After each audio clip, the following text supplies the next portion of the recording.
So marami tayong questions sa ating broadcast channel and we're gonna answer these questions. So first question dito is, how much or until when you should put money in your stocks or funds? Okay, so how much or until when? So three things, okay? So number one is, how much ba yung pwede mong malagay every month? How much are you comfortable investing? So again, personal kasi yan eh. In terms of investing, personal yan. How much ba yung comfortable you're investing in, number one. So number two is how much are you be putting. So ito naman is based ito on personal strategy in terms of like diversification.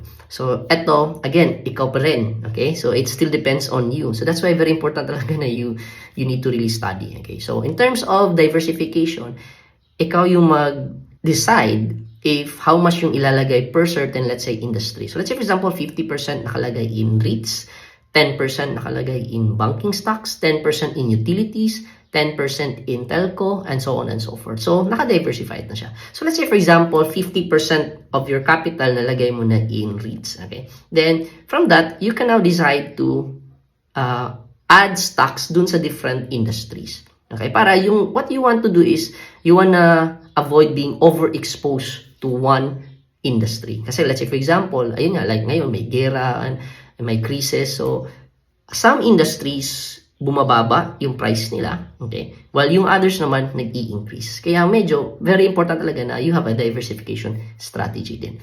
And third is, depending if nakuha mo na ba yung retirement goal mo or yung retirement amount mo or yung tinatawag natin na low-D lifestyle na goal. Okay? So, let's say for example, yung goal mo is to earn 100,000 per month in dividends. So, compute natin yan.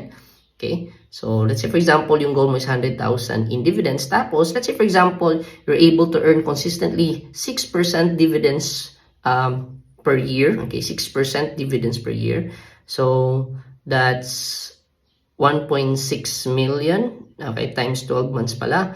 So, at least meron kang 20 million. Okay? So, medyo malaki. Okay, pero, kasi for example, meron ka ng 20 million worth of investments at 6% per year, divide by 12 months, at least ma-achieve mo yung 100,000 dividends per month na goal mo. So basically, when should you stop investing or how much are you investing? So how much you're comfortable with, and then depending on your investment strategy, and then lastly, if na-achieve mo na ba yung low-D goal mo.